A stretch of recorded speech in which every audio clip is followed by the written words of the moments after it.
Welcome to Mindful School Marketing, your go-to podcast for personal and professional growth. We're school marketers, business owners, and moms passionate about connecting other school professionals with tools and strategies for success. We love solving problems, exploring new ideas, and thinking outside the box. Let's transform your school and life starting right now. This episode is brought to you by Enquiry Tracker. Easily manage all your inquiries, tours, open houses, and applications with a system designed by K-12 education marketing and admissions professionals. Welcome to Mindful School Marketing. I'm Tara Clays. And I'm Aubrey Bursch. Today, we're joined by Stephanie Borges Folarin. Stephanie is the head of school at Y River Upper School. This 8th through 12th grade school is located in Centerville, Maryland. Y River Upper School is committed to affecting lifelong change in the lives of students, many of whom struggled in traditional settings. Welcome, Stephanie. We're so happy to have you with us today. Yay, I'm so happy to be here. Yes, I already feel your great energy. Thanks so much. We're so excited that we're here. We met you at the National Small Schools Conference, and we were thrilled to reconnect here. Can you just tell us and our audience a little bit more about yourself beyond what Aubrey just shared?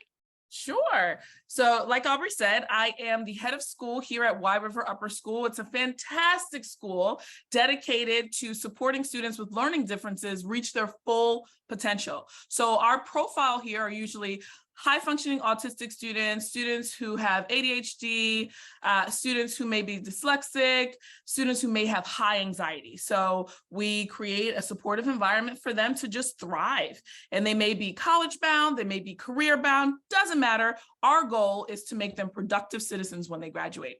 So not only am I a head of school, I'm also a mom of two little amazing princesses. They're 6 and 3. And they really run my household. So I pretend to be the boss at work, and they are definitely the bosses at home, them and my husband, but I pretend to boss them around too. I love it. And it sounds like you bring all that energy into the school. I mean, your students must adore you. Yeah, I don't know about that. So I wake up this way, and when I walk in, we have PE first period. I wear them out. So they're not prepared for this morning energy, but they get this all day. So some of the parents of students with ADHD, they're like, yes, they've met some competition, and I will wear them out. So if you're a morning person, this energy is amazing. If you are not, this energy can be wearing. So just depends. Well, I'm a morning person, so I love that kind of energy. I'm so excited you're here to talk with us today because for many reasons. I love that you're coming from a school with such a great mission and focus. And also, we had the pleasure of talking to you at the National Small Schools Conference. And that was so much fun.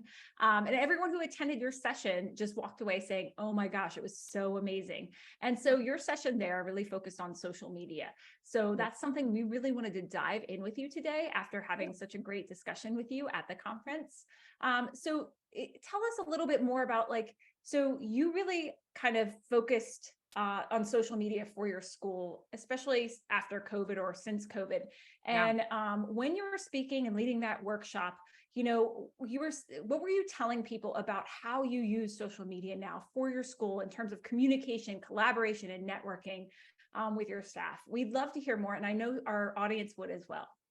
Well, there are a few levels to the conference conversation. So first, I wanted the group to really think about social media pre-COVID, during COVID, and after COVID. So pre-COVID, from my understanding of the schools around me and what we were doing at Y River, is we're using social media here and there. We put up a few pictures, we talk about a few events, but it wasn't like the main way we were sending out information pre-COVID.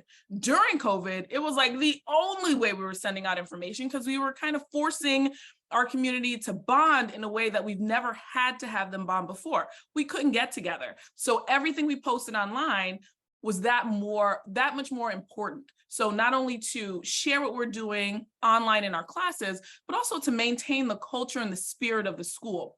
Post-COVID, the expectation of sharing that much information is still there. Even though we want people in the building, we're still offering options for them to come to events via Zoom, for them to have conferences via Google Meet, for them to get together via Microsoft Teams, right? So there's all these online avenues to engage. And in my opinion, it's taking away personal engagement. And so what I had our group talk about was how they're feeling about just social media in general, pre, during, and post-COVID, but also how do you teach your community, your teachers, your parents, and your students how to engage in social media in a safe way. And what do you put in your handbook about social media? Because people are sharing so much more online than they ever did before because of COVID. That hasn't stopped. So what do you do when you're trying to lead a school, or when you're trying to lead a division, or when you're trying to teach kids how to interact online?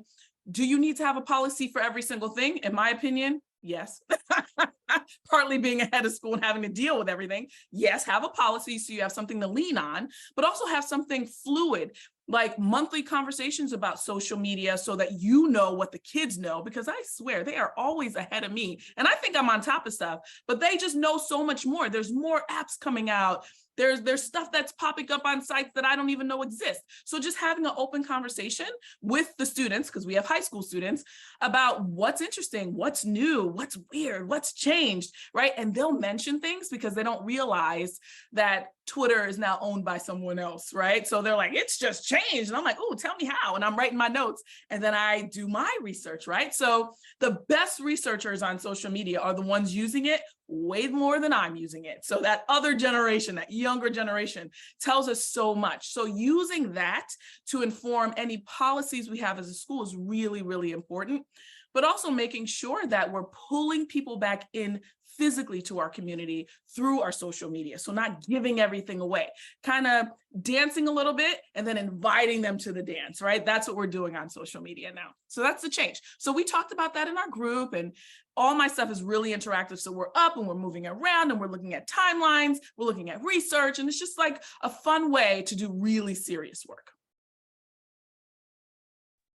So interesting. I mean, I think the idea of having policies is something that, is I'm sure a huge challenge because it is changing so much. Yeah. And I think, the concept of social media in this context, right? We've talked to social media experts on this show about using social media to engage with your community and what kind of messages to put out there and how to market your school in social media. But this idea of how it relates to your staff and your relationship with them and their relationship with their students is super interesting. And so I wanted to, how does that intersect with your social media as a marketing tool? Oh, great question. So what I first like to think about and talk about with my staff in any conference I'm in, who are you having write your social media and why, right? So if you have a boomer writing on your blog post, right, you're going to get this depth of information. Now, this is all stereotypical, but in my opinion, it's true. You're going to get this depth and wealth of information, these great metaphors on education. It's just going to be beautiful, right? Because that's the age where they just wrote these prose that are epic. So usually our blog posts, I have my older staff writing those because it's just flowy and beautiful and all the facts are in there, but just flowery language. It's just engaging, right?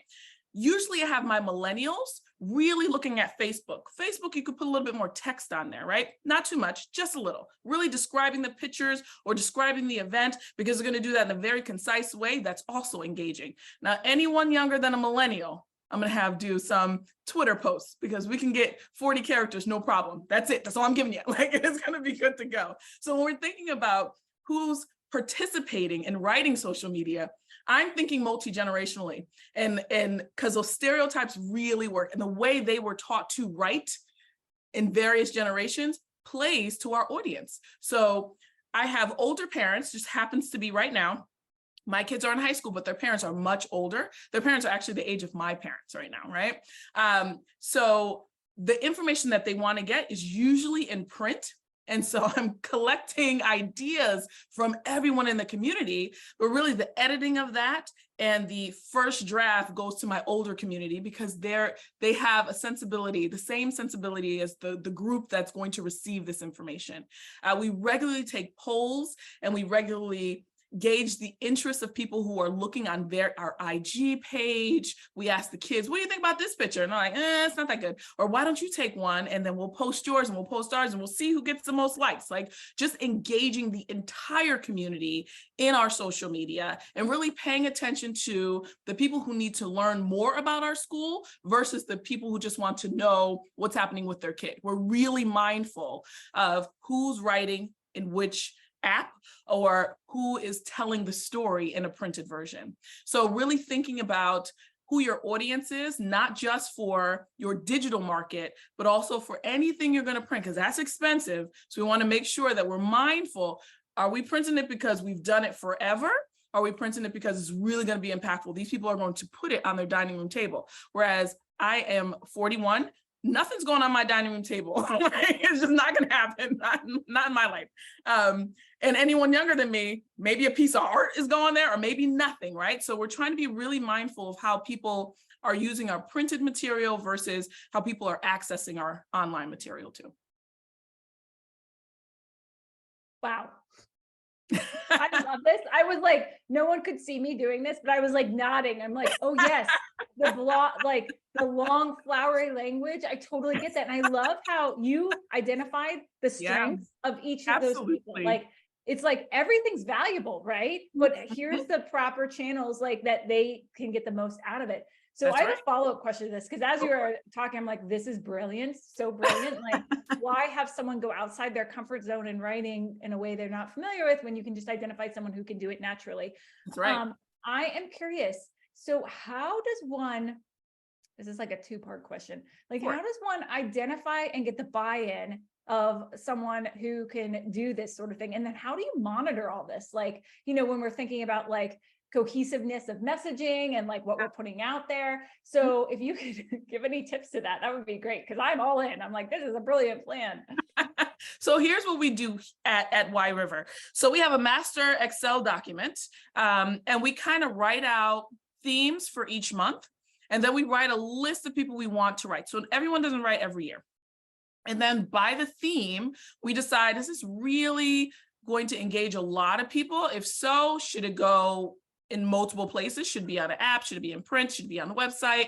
We kind of work through that. So over the summer, we're creating a master list of who could write to our social media, who could write in our printed material. Those may be people internally. They may be friends of our school. They may be community members who we really just want other people to read because we enjoy them, right? So we're creating this master list. After we have the master list of themes and topics, we're thinking about which area. Can it be online? Can it be in print, right? Once we have that, then we think about the people who could really write to this. And then we engage each person and ask them, we would love for you to write on this theme in Twitter, the month of X, right? And you can do it. You can have your students do it. You can edit it, whatever the case may be. Before anything is published or printed, we have our director of communications and enrollment read through everything so it's the same voice throughout. So we do a lot of that. If we come across something that's so beautifully written, we don't want to edit it, but it's not quite our voice as a school, we put a byline on so everybody understands this person wrote this. Isn't this amazing? All right. So we do a lot of that. Everybody is involved in social media, kind of like technology or diversity work. Someone is overseeing it, but everybody is responsible for it. We take the same role with all of our communications. Everybody's writing, one person's involved in that final editing. And of course I read everything and I edit as well, but that's my enrollment and communications director. That's what she looks at. That's what she looks for. And it's also helpful to make sure the same message is everywhere. This is what we do. This is what we do well and on all platforms. So it's work in the summer, but totally worth it throughout. Yeah, we always recommend that. It's not easy to do. That's a big commitment and takes discipline to do that. And it sounds like you have a good team working on it. I'm curious if you've explored AI at all for any of your social media posts. We haven't yet, but here's the thing. We're gonna, because I think it's so interesting and scary in a high school, right? We don't want to shy away from AI, but we also don't want to take away from our personal creativity. And the more we're learning about it, the more interested we are in it, and the more we're creating policy around AI, not just in the classroom, but in anything we send out to the community, and kind of figuring out what that looks like for us. And we're asking our neighbors, and we're just kind of figuring that out, because robots don't work here. So we want to make sure that we have that personal touch. And part of being a part of Y River Upper School in this community is having that family feel. So AI is wonderful. And it can feel warm. And sometimes you can't tell whether or not it's a person or the computer. But right now, we really want to strengthen our writing muscles. So we're not using it just yet. I won't say we won't ever. But right now, we want the whole community to just practice. It's great for our kids to kind of figure out what language they're using and what is the impact of their language. And the best way to teach them is to teach ourselves and practice on ourselves and show ourselves as examples. So right now, we're not doing AI, but we may in the future. I love it. You've got a plan, right? And Yeah, it's a plan that works, right? I think so. Working so far. Yeah, that's fantastic. Now I'm curious, because I've seen the good, bad, and ugly of social media, right? Do you have any like lessons that maybe you learned the hard way through social media? Anything like you might have done differently or would recommend to schools as they're planning out the upcoming school year? Well, the reason we talk about policy so much here, and the reason why I talked about it so much in my conference, is because here's what happens. And it's happened to us a few times. We post something, a parent may not like that post, or it didn't really describe their experience, and so they write back on social media. Then we had a teacher write back to the parent in a way that we wouldn't necessarily have done. And then we have to decide, do we delete the whole thing? Do we turn off comments? Like, are we censoring? Are we doing too much? Because we had no policy. We didn't have conversations about writing back, because during COVID, we wanted everybody involved because there was so much happening, right? So what led us to wanting to talk about policy and writing policy are the odd experiences on social media. Like if someone gets an award and we miss a picture of a kid, and so you have 10 pictures, but that 11th one was of that parent's kid, we're going to hear about it. And then you have to do another post, or it's just, it can become a mess when you're trying to do a lot and you don't have a policy. If there aren't checks and balances for every area of your school, there's going to be an issue. And we miss some things and we immediately go in and we talk about policy. And that might be over the top for some people.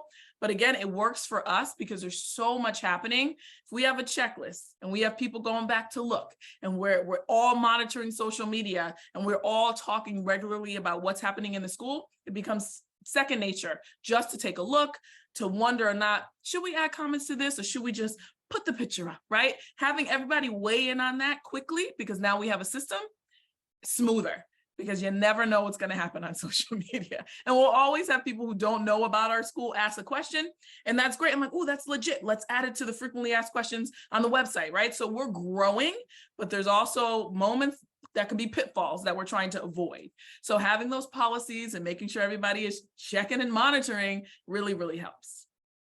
I love that. I love tying it back to where you started about policies. Yeah. And also it's a good transition to my next question, which Sure. is about mindfulness, because we talk about mindfulness on this podcast and how it applies to small school leaders. So how do you define mindfulness, Stephanie, and how do you apply it to your job, or specifically to your policies for social media? It sounds like that's a very mindful decision that you've made.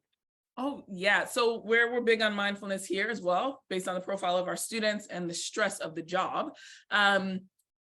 We are really thoughtful here. We do a lot of listening first before we do anything. And we have almost everyone at the table. And I know that's really hard, but as a small school, it's a little bit easier. And part of the mindfulness that we're regularly involved in is being critical friends in a respectful, calm, compassionate way. And so we'll meet at the table, if we're admin, teachers, students, depending on what the topic is, and we talk through everything, and we do it in a non-judgmental way. And in high school, they need that. The world is very judgy. We don't want to be judgy here.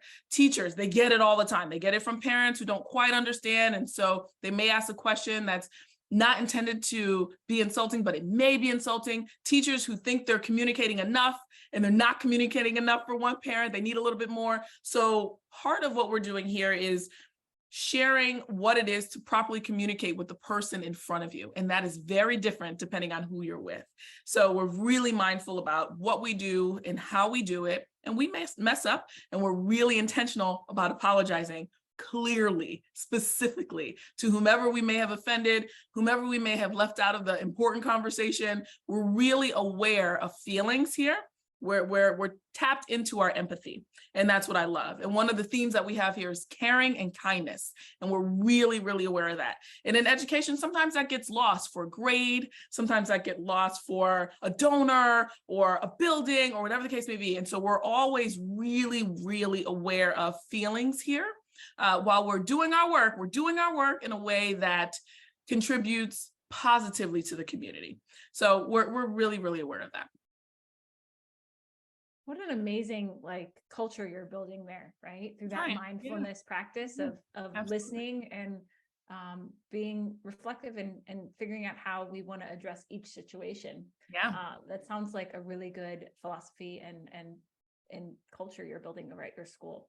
I'm excited to transition us to probably one of my favorite parts of this segment, which is the rapid fire questions, the questions we always ask our guests. All right. So I do have to ask you, are you ready, Stephanie, for your rapid fire question? All right. I would be super surprised if you weren't.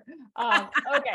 I'll kick You're off. learning me so well. I know, right? Okay. So I'm going to kick off the first one.